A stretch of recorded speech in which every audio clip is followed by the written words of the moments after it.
طبعا اليوسفي اللي هو الاستفندي من الفواكه المهمة جدا اللي ناس كتيرة جدا بتحب تاكلها، وخاصة في فصل الشتاء. واحنا في التقرير دوت هنعرفكم ليه دكتور ضياء منع الاستفندي من نظام الطيبات، وقال ان هو مضر جدا وبلاش ناكله، او لو هناكله الطريقة ناكله يبقى مرة في الاسبوع او يعني مرتين في الشهر يعني. اول حاجة نتكلم على فوائد الاستفندي اللي هو اليوسفي. يعد اليوسفي من الفواكه الشتوية المفيدة لصحة الانسان، لأنه يمد الجسم بفيتامين سي، ويساهم في تقوية المناعة وتقليل خطر الإصابة بنزلات الإنفلونزا والبرد في فصل الشتاء. كما يحتوي على فيتامين ج، بالإضافة إلى فيتامين ه الذي يؤثر على مضادات الأكسدة،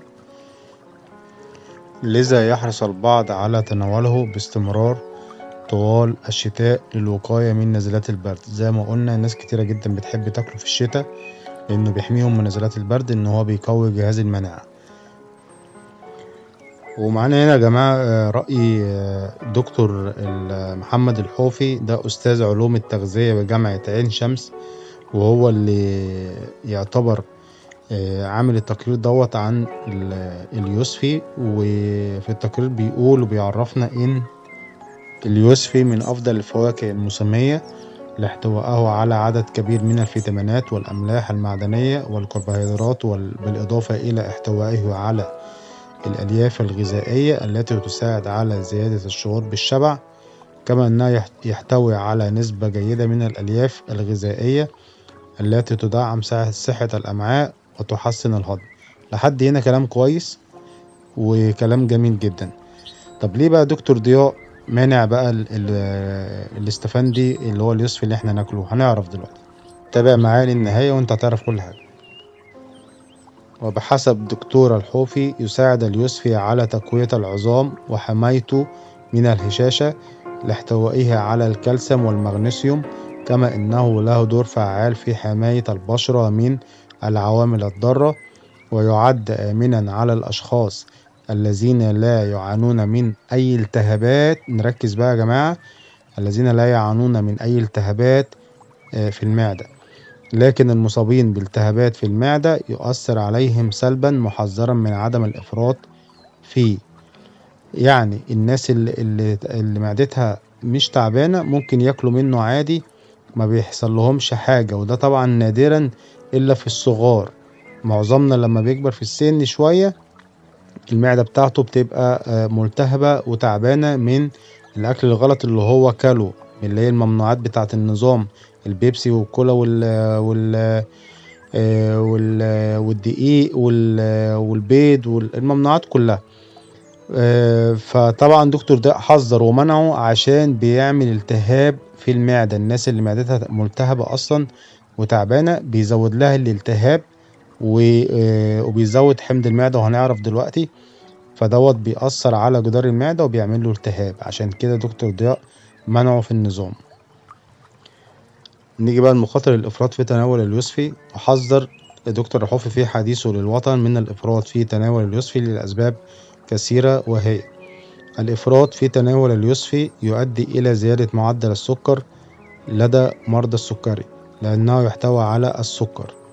دي أول حاجة. الإكثار من تناول اليوسفي يؤدي إلى زيادة حمض المعدة، وهو دي بقى الخطورة اللي دكتور ضياء حذر منها. بيزود حمض المعدة، ويصبح ذلك مزعجا للأشخاص المصابين بارتجاع المريء. الناس اللي عندها ارتجاع مريء طبعا لما بياكلوا الاستفندي ده حمض، فبيزود الحمض عند اللي بياكله، فبيعمل ارتجاع زيادة، فطبعا ده بيعمل تهيج للمعدة ويخلي الشخص مش مرتاح. فعشان كده دكتور ضياء منعه من النظام، لأن هيأذي الناس اللي عندها ارتجاع في المريء. ويسبب اليوسفي أضرارا للحامل في حالة تناوله بإفراط، إذ تؤدي حمضية اليوسفي إلى الشعور بحرقان في المعدة وارتجاع في المريء. خليك معايا للآخر برضو عشان أكمل لك ليه دكتور ضياء منع الاستفندي من نظام الطيبات. كثرة الألياف تؤدي إلى حدوث تشنجات في البطن، وطالما في تشنجات إيه اللي هيحصل؟ بالتالي حدوث آلام في المعدة. فطالما في آلام في المعدة يبقى أنت مش مرتاح، يبقى دكتور ده لازم يبقى معاه حق ان هو يوقف الاستفندي ويدخله قائمة الممنوعات. يسبب اليوسفي ضررا لمرضى الكلى والمثانة، إذ يتسبب في الشعور بحرقان في البول نتيجة لزيادة الأملاح.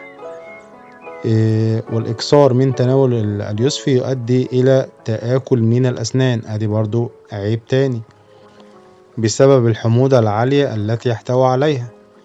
ويؤدي أيضا تناول اليوسفي بكثرة إلى الإصابة بالحساسية تجاه الحمضيات. يبقى يا جماعة الخلاصة اديكوا شفتوا وسمعتوا ده تقرير من دكتور برضو دكتور تغذية في جامعة عين شمس بيأكد نفس الكلام اللي الدكتور ضياء بيأكده من ممنوعات اليوسفي والحمضيات عامة.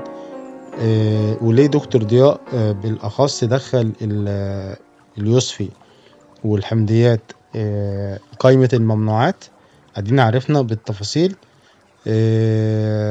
وزي ما قلنا يعني برضو الدكتور ده كان طلع في فيديو كده قال لي احنا ممكن ناكله مش كتير، يعني مرة في الأسبوع أو يعني مرتين في الشهر، يعني ما نكترش منه. يعني لو خلاص نفسك رحاله ونفسك تاكله يبقى مش كتير، ولما تيجي تاكله في المرة اللي هتاكلها في الأسبوع يبقى 2-3 حد أقصى، ما تزودش عشان معدتك بالنسبة للناس اللي عندها التهاب في المعدة، يعني معدتك ما تتعبكش والالتهاب يزيد والارتجاع يزيد.